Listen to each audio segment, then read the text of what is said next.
Hey guys, welcome back to my channel. Thank you so much for clicking. If you're new to my channel, hi, you're welcome. If you're a returning subscriber, I don't know where I left in the first place. And if you're a loyal subscriber, thank you for always coming back, to watch the videos. So as you guys know, we've been doing a mini series on YouTube on back to basics, where we basically discuss and talk about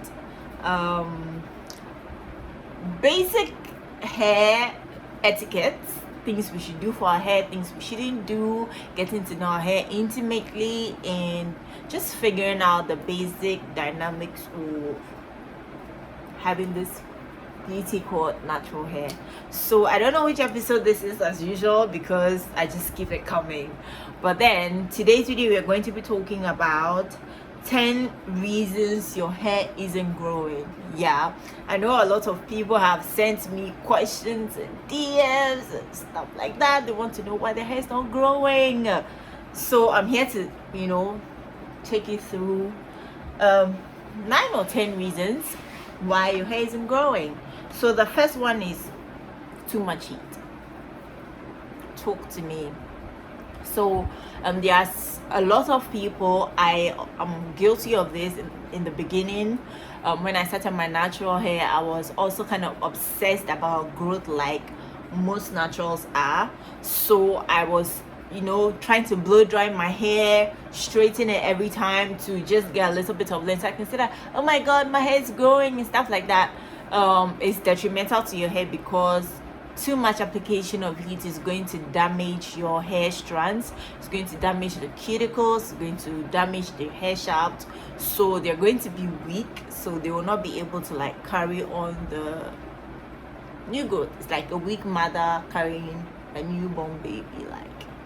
The mother is going to fall, which is the hair is going to break, and the new hair will not have any support. So you definitely want to reduce the amount of heat you use on your hair. A lot of people I know who have been able to grow their hair out a lot say they don't use as much heat on their hair. They kind of treat heat as a treat. Oh, that rhymed. They kind of use heat as a treat in the sense that once a year or twice a year they give their hair a treat by just straightening it, or they literally just straighten their hair when they need to get a trim, or they want to do a length check and stuff like that. So I believe you can use heat on your hair if you want, but I definitely want to minimize it. So you want to probably use the heat on medium to low heat, but not high, not medium to high heat. You get what I mean? So just discipline yourself. And even when you are using heat, you want to make sure to use a very, very good thermal shield or heat protector. Now the second reason is not deep conditioning regularly. In the previous video we spoke about deep conditioning overnight and how it's detrimental to the health of your hair, but also under deep conditioning or not properly deep conditioning or not doing it at all is going to make your hair not grow. The reason is most deep conditioners have different purposes. There are protein deep conditioners, there are moisture deep conditioners, they vary, okay? But then you want to make sure to maintain a balance between protein and moisture.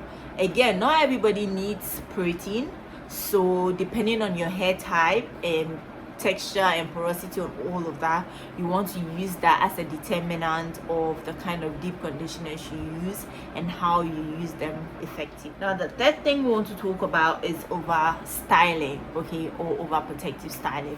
Protective styles are great ways to retain length, but however, if you keep your protective style for too long, that is detrimental to the health of your hair, in the sense that I've seen people who have done this faux locks, braids and stuff like that. They've kept it for 3 to 6 months. Sis, don't do that. You might think you're probably saving on money or styling time. You are killing your hair.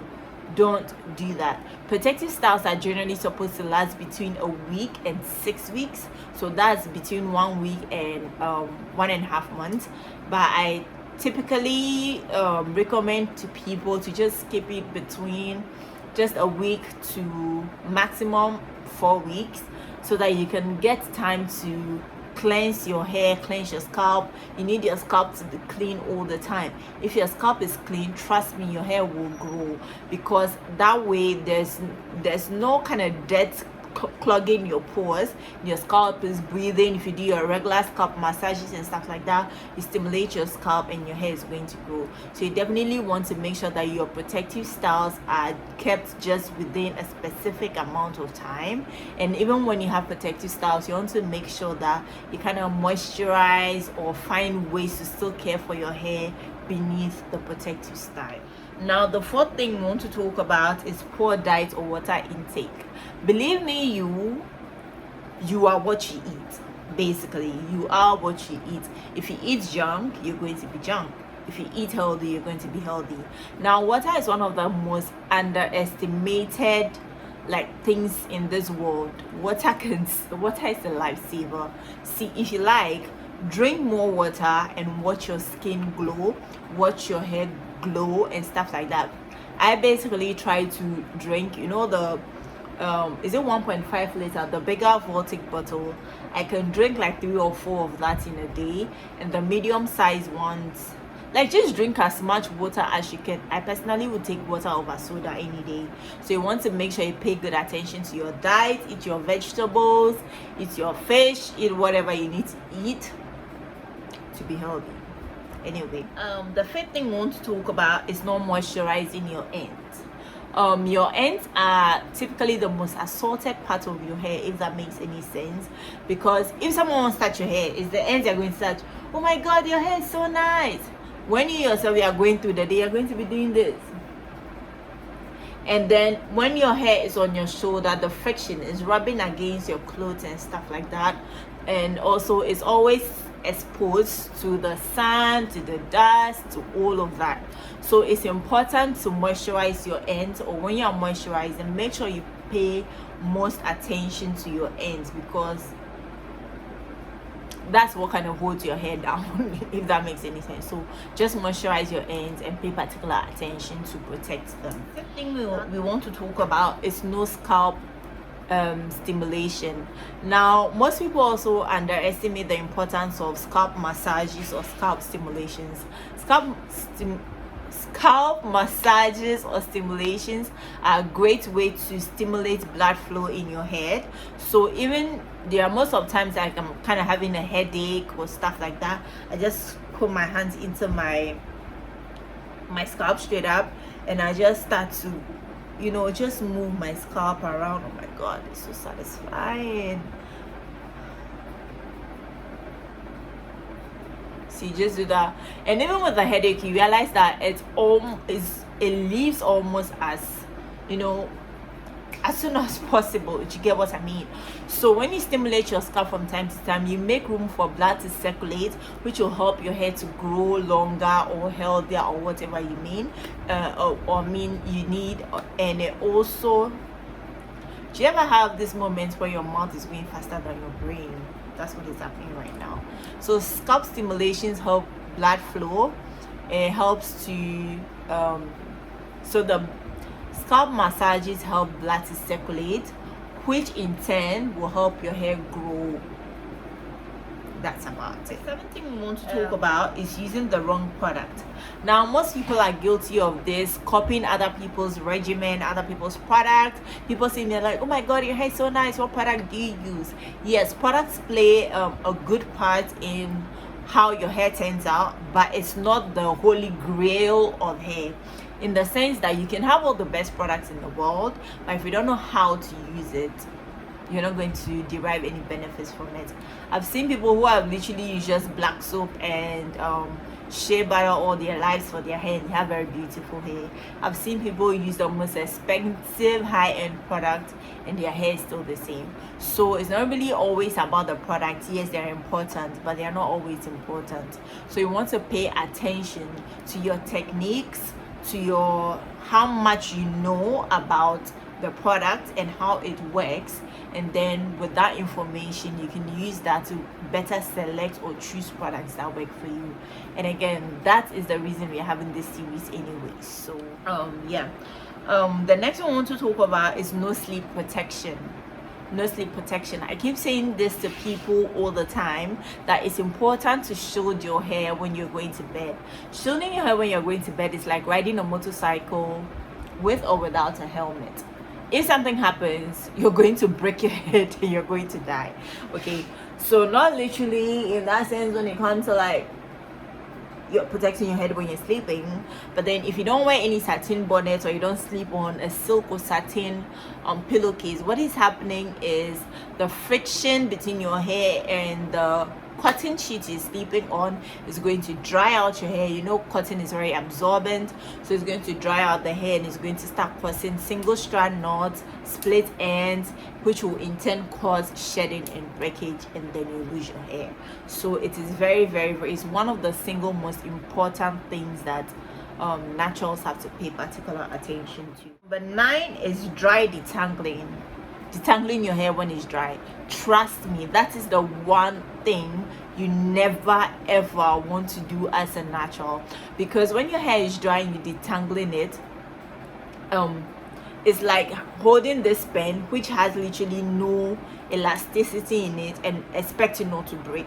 Like, this pen is plastic, it's not elastic, and I'm literally doing this and I'm not expecting it not to break.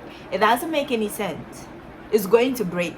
So that's how your hair is like. So when you have natural hair, it's important to moisturize, and even when your hair is dry and want to comb it, even if you don't have any conditioner at hand, just spray a little bit of water in it and run your hands along it, so the heat generated will help the water to absorb. Then you can comb it, okay? But if you have a conditioner at hand, that's a great way to detangle, and then you will see almost no shedding or almost no breakage. But if you detangle your hair when it's dry, don't say I didn't tell you, sis. Now finally, the last thing we want to talk about is styling too often. As I said, it's also kind of like in relation to the overprotective styling kind of thing, but this kind of relates to people like me who hardly wear braids and stuff like that. We like to wear our hair out a lot, but we play too much with the hair. When I start on my natural hair journey, today you see me with my hair down, tomorrow you see me with a half up, half down, the next day you see me with a full ponytail, the next day you're going to see me with a puff, space bands. What haven't we done? But at the end of the day, it's not going to grow your hair, it's not going to allow your hair space to breathe. And we all know, like, even as humans, we like to be left alone sometimes, and your hair is literally begging you to do that for her or him or whatever. So yeah, basically those are the 10 reasons that I came up with that's causing your hair not to grow. So you definitely want to pay attention to that. We've all been guilty of this at a particular point. I mean, if you're a saint, no judgment over here. I got you. Anyway, so I have been guilty of it, and I have learned from my mistakes. So I'm here to help all of you, all of us learn. So that's it for today's episode, guys. I hope you guys learned something. Let me know in the comment section where you're guilty or basically where you're guilty or something. Like, let's talk in the comment section. Let's keep the conversation coming. If there's anything you'd like to know, please let me know in the comment section, and we'll get right for it. Thank you so much for joining me on this one. If you haven't subscribed to this channel yet, please click the subscribe button and click the bell to put on post notifications. I swear most of the time my mouth runs faster than my brain, but that's fine. If you like this video, give it a big thumbs up. I love you, and I'll see you on the next one.